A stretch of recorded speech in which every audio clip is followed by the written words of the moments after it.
찬송가 다 같이 부릅시다. 웬 말인가 날 위하여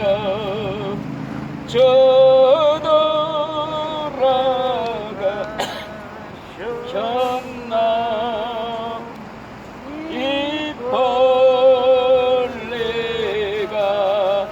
겁나 왜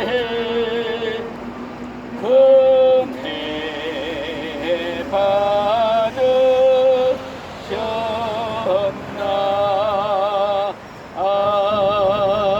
아멘.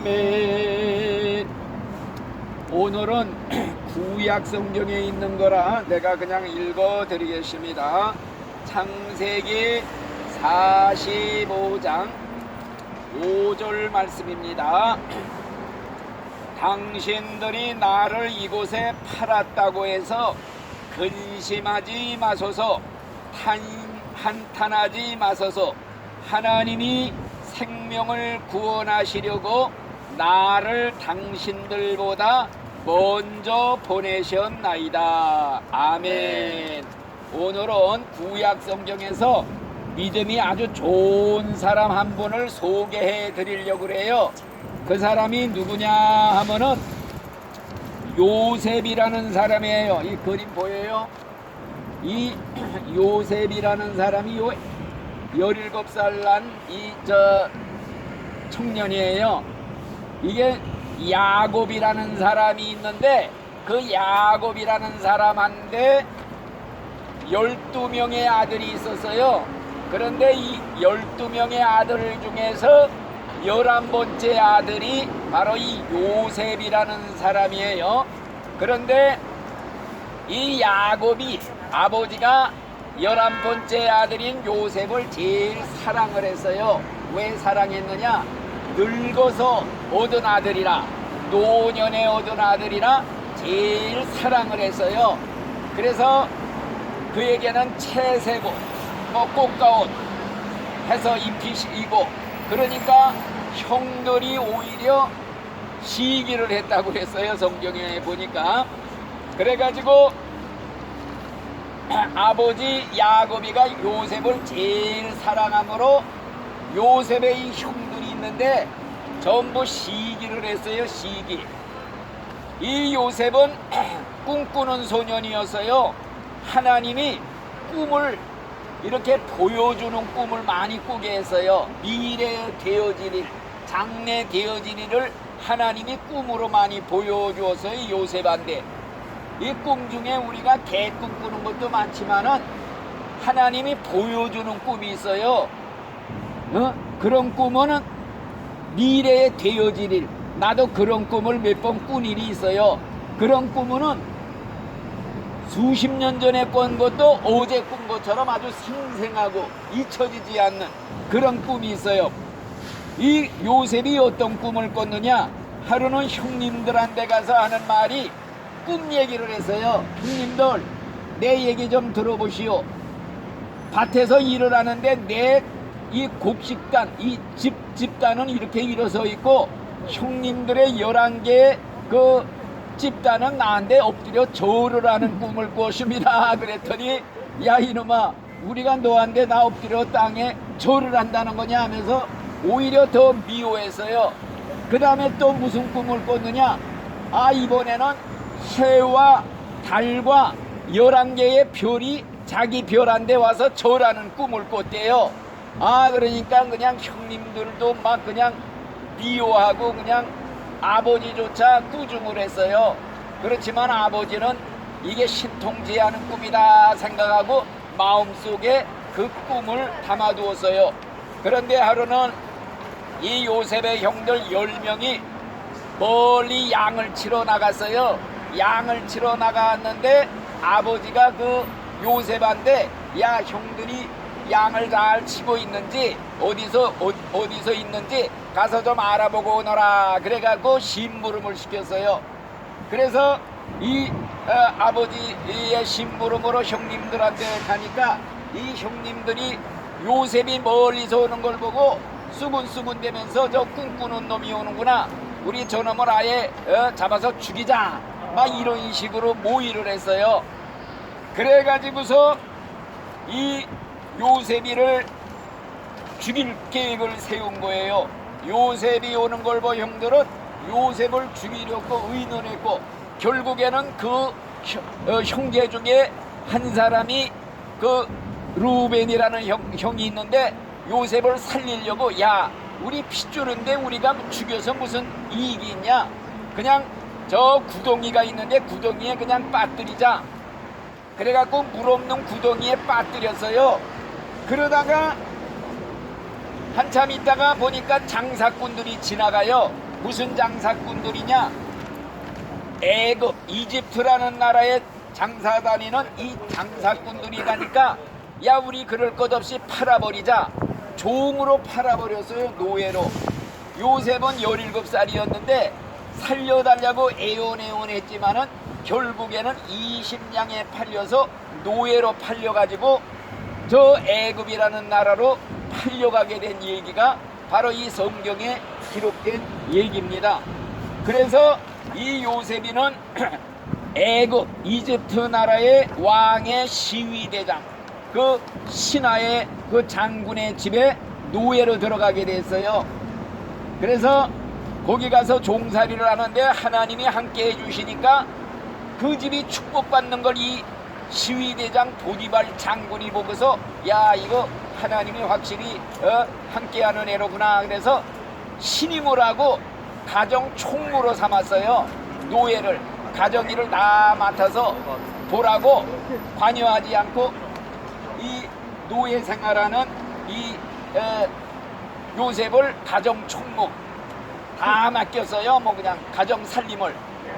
그런데 이 요셉이 아주 잘생긴 청년이었어요. 아주 잘생긴 청년이었으니까 이 보디발 장군의 부인이 눈짓을 하면서 유혹을 한 거예요. 자꾸 그냥 눈짓을 보내는 거예요. 그래도 요셉은 하나님을 잘 믿는 사람이라 그런 거 보지도 않고 다녔어요. 그런데 어느 날 아무도 집에 없는데 이 요셉이 일을 보려고 들어갔다가 아무도 없는데 이 보디발 장군의 부인이 유혹을 한 거예요. 유혹을 하면서 같이 동침하자. 그러니까 내가 하나님 앞에 이런 죄 지을 수 없습니다. 그러면서 막 뿌리치고 나오려니까 이 겉옷을 막 붙잡고 늘어진 거예요. 그래서 옷을 벗어버리고 도망을 갔단 말이에요. 그랬더니 장군의 부인이 소리치면서, 야, 저놈이 나를 겁탈하러 들어왔다가 내가 소리 지르니까 도망간다 하면서 막 소리를 쳤어요. 오히려 죄를 뒤집어 씌운 거죠. 그래가지고 그 옷을 가만히 이제 증거물로 갖고 있다가 자기 남편 보디발 장군이 들어오니까 고자질을 한 거예요. 아, 저놈, 당신이 사온 저 노예놈이 나를 겁탈하려고 들어왔다가 내가 소리 지르니까 도망을 갔다면서 그 옷을 증거물로 내보내니까 이 보디발 장군이 굉장히 화가 나가지고 당장 감옥소에다가 그를 가두었다는 거예요. 그래서 억울하게 이 요셉은 감옥소에 갇혔지만은 감옥소에서도 하나님이 함께하는 게 다 눈에 보이니까 그 감옥소에서도 요셉한테 모든 일을 다 맡길 정도로 이렇게 신임을 얻었어요. 그런데 이 요셉이 감옥소에 있을 때 왕의 신하 두 사람이 같이 들어왔어요. 두 사람이 감옥에 같이 왔는데 하나는 임금님에게 떡을 만들어 바치는 신하고 또 하나는 술을 만들어서 올리는 신하예요. 두 신하가 들어왔는데 이 두 신하가 어느 날 똑같이 꿈을 꾸었어요. 똑같은 꿈을 꾸면서 근심이 가득해서 이상한 꿈을 꿨다고. 그러니까 요셉이 한번 말해 보십시오. 하나님이 꿈을 알게 해주십니다. 그래갖고 꿈 얘기를 하는데 이 술 맡은 관원장 얘기의 꿈을 듣더니 당신은 앞으로 3일 후에 다시 복직이 될 것입니다. 이런 꿈 해몽을 해줬어요. 또 떡 맡은 관원장이 와서 나는 이러이러한 꿈을 꿨습니다 하고 얘기하니까 당신은 앞으로 3일 후에 목이 달릴 것입니다. 사형을 당할 것입니다.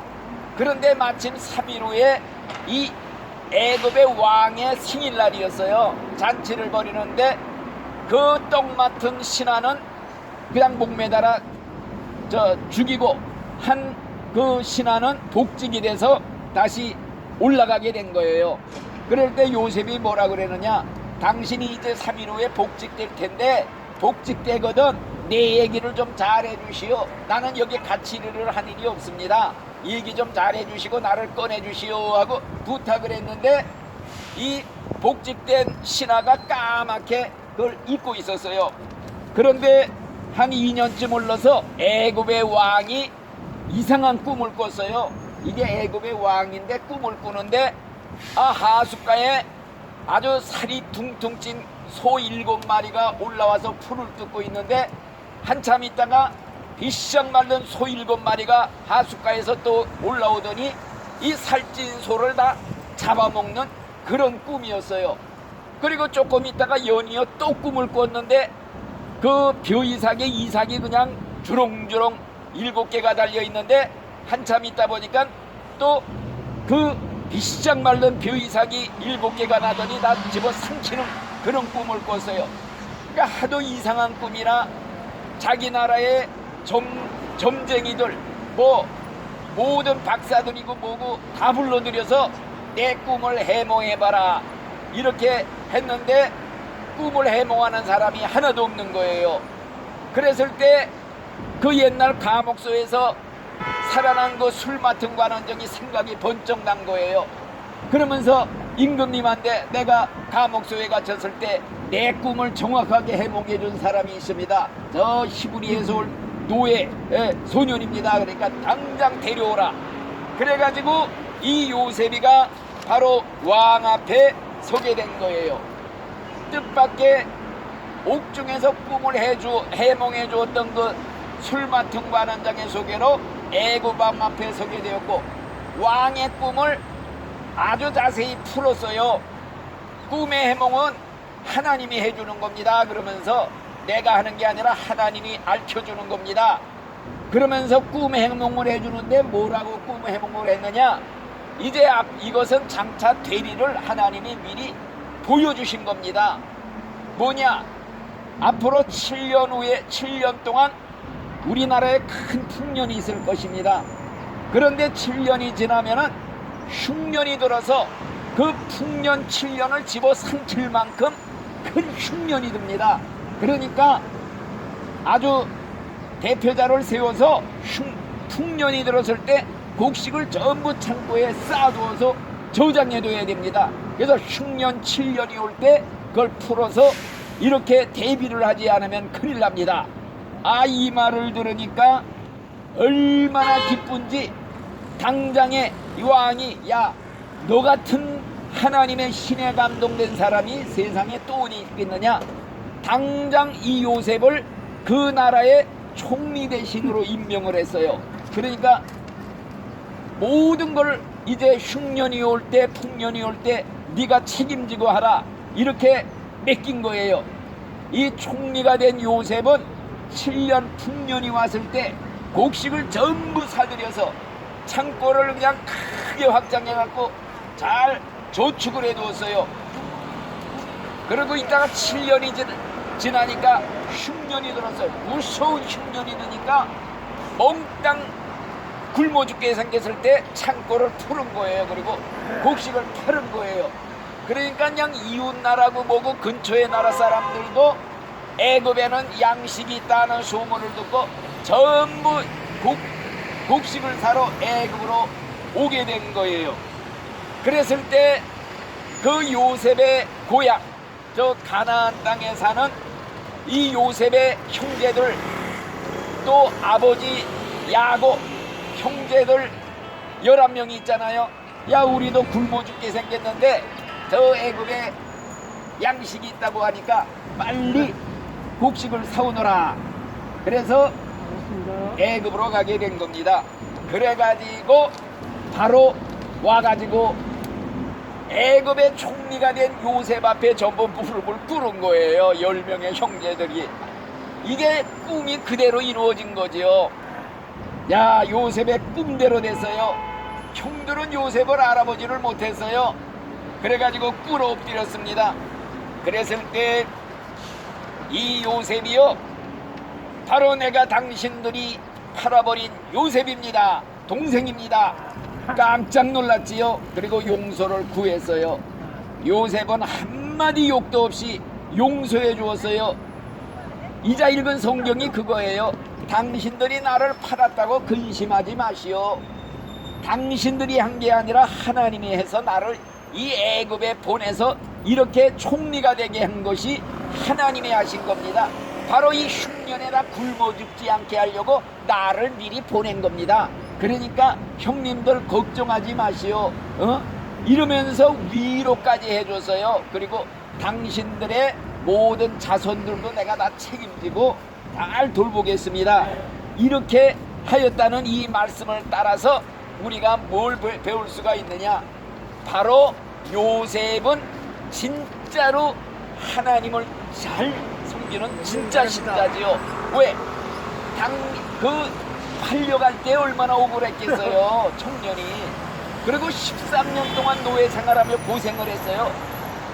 이렇게 고생하다 30세에 총리가 됐으니 13년 동안 직사도록 고생하면서 얼마나 원망이 생겼겠어요. 저주가. 보통 사람들은 그런데 바로 이와 같이 정말 구원을 받고 한 이 말씀, 여기서 배울 교훈을 제가 몇 마디만 여러분들에게 말씀을 드리려고 하는 것입니다. 그래서 아무쪼록 우리 설교 진짜 끝내주네요. 그래서 우리 가기 전에 우리 또 돈을 미리 드려야지. 우리 저 천천히 하세요. 나 천천히 듣고 가려고. 그래요. 네. 알았어요. 그러면 다 듣고 가요. 그래서 오늘 말씀 내용은 전부 그거고, 배울 점은 뭐냐? 요셉의 신앙. 요셉의 신앙이 뭐냐? 요 부디발의 부인이 유혹할 때 하나님이 내려다보고 계시는데 어떻게 내가 죄를 짓습니까? 뿌리쳤다는 거. 그러니까 우리가 진짜 믿는 신자는요, 지금 하나님의 눈앞에 산다. 이 믿음이 중요한 거예요. 하나님의 불꽃 같은 크다란 눈동자가 왔다 갔다 나를 지금 내려다보고 있는데 내가 은밀하게 깜깜한데서 죄진 거 다 보고 있다는 거, 이거 알면요 죄를 지을 수가 없는 거예요. 하나님 앞에 사는 진짜 신자는. 그러니까 우리가 이 신앙을 꼭 배워서 하나님은 하늘나라에서 보좌 놀이하고 앉아서 떡하니 이런 분이 아니라 지금 이 자리에서 전부 보고 계시고 듣고 계시고 알고 계시는 전지전능하신 이 세상 만물을 창조하고 우리 인간을 만든 나같이 지정의를 가진 인격적인 존재를 만드실 때야 하나님은 더 인격적인 존재 아니겠어요? 그 하나님께서 눈을 만든 하나님이 보지 않겠느냐 그랬어요. 직접 귀를 만든 하나님이 듣지 못하겠느냐? 겉을 만든 하나님이 네 속마음을 만들지 않았겠느냐? 그러니까 하나님을 믿되 겉으로만 믿는 사람들은, 형식적인 사람들은 하나님을 모르는 사람들이에요. 진짜 믿는 사람은 마음속으로도 미워하는 죄 질 수 없어요. 음란한 생각 품을 수가 없어. 남한테 마음속으로 나쁜 마음 품을 수가 없어. 왜? 하나님이 내 마음을 지금 형광등, 아니 그 탐조등처럼 다 들여다보고 있는데 더러운 생각 품었다가 빨리 부끄러운 생각이 나는 거예요. 아이쿠, 내가 이 부끄러운 생각을 했구나.